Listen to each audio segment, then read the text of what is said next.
In the opening scene, we are introduced to the protagonist that she is a dangerous patient, which becomes even more evident when she attacks a nurse without any reason. Anita is tossed into a dark cell as punishment, and during her time there, she recounts all the events of her past life. The story then shifts to a flashback, taking us to Devil's Kettle, a small town named after a mysterious waterfall. For some reason, the water flows into a deep hole and never comes out. No one knows where it goes, and even scientists are baffled by this phenomenon. Anita then tells a attractive cheerleader at their college, unlike herself. Despite having very little things in common, the two enjoy each other's company. Anita also has a boy affection for her best friend than for her romantic partner.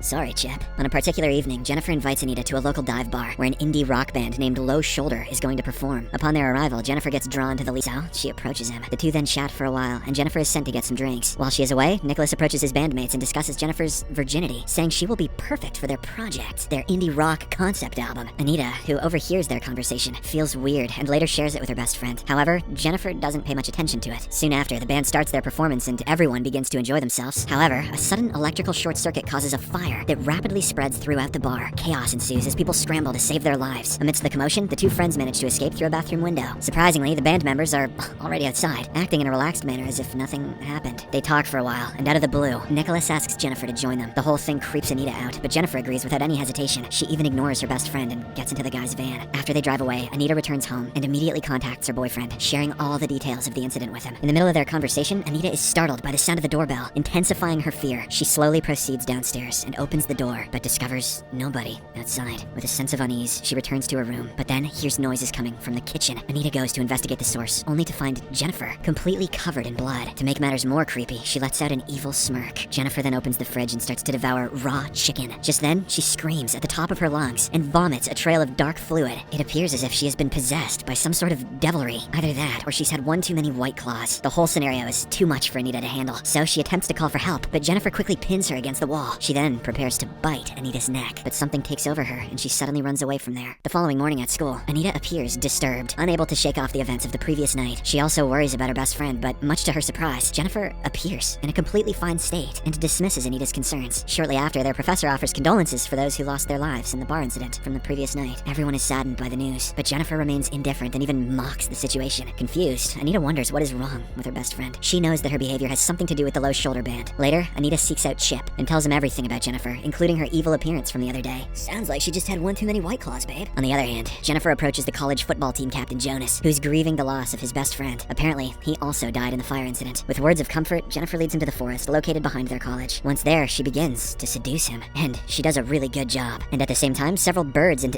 animals mysteriously start surrounding them. Just as Jonas is about to inquire further, Jennifer transforms into her evil form and brutally disembowels him to death. His chilling screams are heard by a college professor, who rushes to the scene and finds his mutilated corpse. This is exactly what I would look like after Megan Fox had her way with me. Later, in the evening, Anita and Jennifer engage in a phone conversation. Anita remains haunted by the incident, but Jennifer urges her to move on, emphasizing that life is too short for these things. In the midst of their conversation, Jennifer deliberately burns her own tongue with a lighter, yet she remains unharmed. Just then, Anita is called by her boyfriend, who shockingly informs her about Jonas's murder, making her even more worried. Meanwhile, Low Shoulder gains a lot of popularity due to the false rumors that they saved a bunch of people during that fire. Hundreds and thousands of people start requesting them for a concert, and a charity appearance at the local school is finally confirmed. Not bad for a band that named themselves after a move that Machop gets at level 7. Following this, the movie cuts to 1 month later. The locals, including Anita, are finally able to smile again and move on from the tragic incident. However, Jennifer appears lethargic, weary, and unwell. One day, after class, she and Anita are walking down, accepts the invitation, and texts him her address, inviting him to her place. Buddy's about to get sucked dry. Later that night, Colin eagerly drives to the location provided by Jennifer, while Anita and Chip spend intimate time together. Upon arriving at the destination, Colin realizes that the area is deserted, and the house is still under construction. It's sketchy, but this is the arbiter of MGK's seed we're talking about, so he enters the house anyway and encounters Jennifer, who momentarily startles him from behind. Without wasting any time, she begins to seduce and kiss him. For the first few minutes, everything goes as normal, and the poor boy has a wonderful time. But then, he notices a disturbing change in Jennifer's eye. Colin tries to run away from there, but the evil girl once again transforms into her monstrous self and mercilessly kills him. She even drinks his blood in a sadistic manner. Guess she's getting married to him. Meanwhile, Anita, who is in the middle of romance, suddenly starts hallucinating. She sees Jonas's spirit on the couch and blood dripping from the ceiling. This unsettling experience terrifies her, leading her to abruptly leave Chip's place and drive away. However, it is not the end of her worries, as she almost runs over Jennifer, who is drenched in blood. Filled with panic, Anita rushes back home and locks herself in her bedroom, attempting to calm her disturbed mind. She lies down in bed. However, to her dismay, she finds Jennifer present in her room, appearing normal once again. This perplexes Anita, leaving her unsure of what is happening. And before she can even react, Jennifer unexpectedly kisses her on the lips, intending to help her relax. Oh man! Following these events, events, Jennifer reveals a shocking truth. Low Shoulder, the band from the bar fire incident, had taken her to the same mysterious waterfall and offered her as a virgin sacrifice to Satan in exchange for their fame and fortune. She further claims that despite the success of the sacrifice, she did not die because she was not truly a virgin. This mishap also ensured that the band stayed crap. However, Jennifer explains that she never became normal because she was permanently possessed by Satan. After the incident, she remembers waking up unharmed, even after being stabbed by the band members several times. Jennifer then reveals that as she made her way back home, she felt extremely hungry. So she devoured her first victim, a foreign exchange student who is believed to have died in the fire. After explaining all this, Jennifer mentions something even more shocking. On that fateful night, she planned to eat Anita as well, but at the last second, she had a change of heart, as she still had feelings for her best friend. Jennifer goes on to explain that after feeding, she exerts extra strength and can endure virtually any injury without experiencing pain. To demonstrate this, she deliberately cuts her hand and makes a large wound, but it heals itself in just a matter of seconds. Overwhelmed by the horrifying revelations, Anita asks Jennifer to leave. The latter complies and jumps from the second floor window, which is about 13 feet off the ground. In the next scene, Anita begins to conduct paranormal research so that she can learn more about the unsettling events as of late. For this, she goes into the cult section of her college library and starts reading books about occult and virgin sacrifices to Satans. After a lot of research, she finally learns that her best friend is actually a succubus. We already knew that. A supernatural being that feeds on flesh. These beings can only be killed when they are hungry and weak. Following this, Anita shares her findings with her boyfriend Chip, hoping for understanding and support. Unfortunately, he dismisses her claims and suggests that